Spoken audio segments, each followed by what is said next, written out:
Hey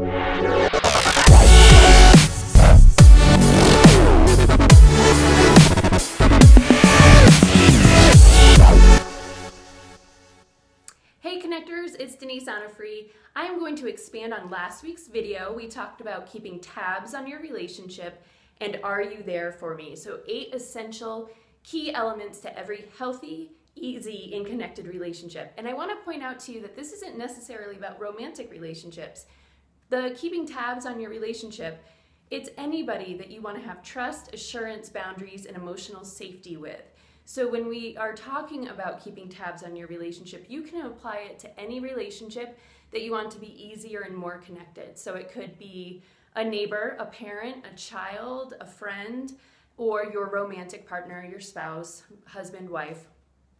So today we're going to talk a little bit about accessibility. So accessibility falls within the Relationship Playbook, and that acronym is A.R.R.E, accessibility, reliability, responsiveness, and engagement. It is those 4 elements that build tabs. So accessibility, reliability, responsiveness, and engagement builds trust, assurance, boundaries, and safety in relationships. So let's look at R. So we're going to specifically look at accessibility. I'm going to give you 3 questions that you can use to assess the accessibility of your relationship. So these are true, false, and then we're going to take it one step further from the true and false. I can get my partner's attention easily, true or false. My partner is easy to connect with emotionally, true or false. And so when you think about it through a business lens, my partner is easy to connect with. It could be in terms of communication. That person gets back to me via text. When I text them, they get back to me in a reasonable amount of time. That person answers my questions. If I leave a voicemail with 3 questions and I only get 1 answered, I don't feel like my business partner is all that accessible to me. Maybe I need to change my mode of communication. My partner shows me that I come first with him or her. So that can, again, in an intimate relationship, that might be something we want. It might not be true in a relationship with a child. It could be true in a relationship that it has a business underpinnings. There are going to be times and places where, with a business partner, you do need to come first, so to speak.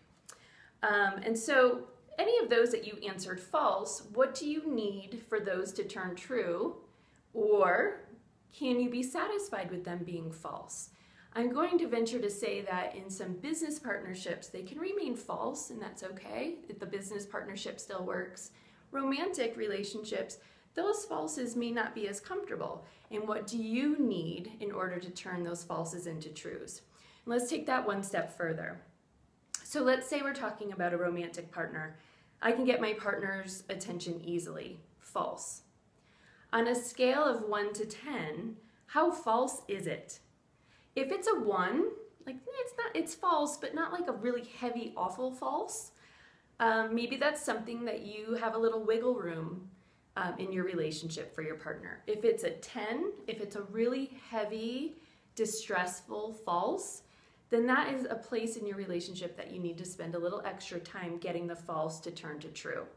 So I am going to give you more of these true-false questions in part 3 of the workbook, Connection Strategies for Every Relationship. And so what I think is handy about the workbook is you can be giving parts of it to your partner. They can be conversation starters, and they can be a maybe safe way to start communicating about the relationship playbook, as well as how you're feeling about the tabs in your relationship. All right, that was a good one, guys. Get to work with your partners. Talk to you soon. Bye.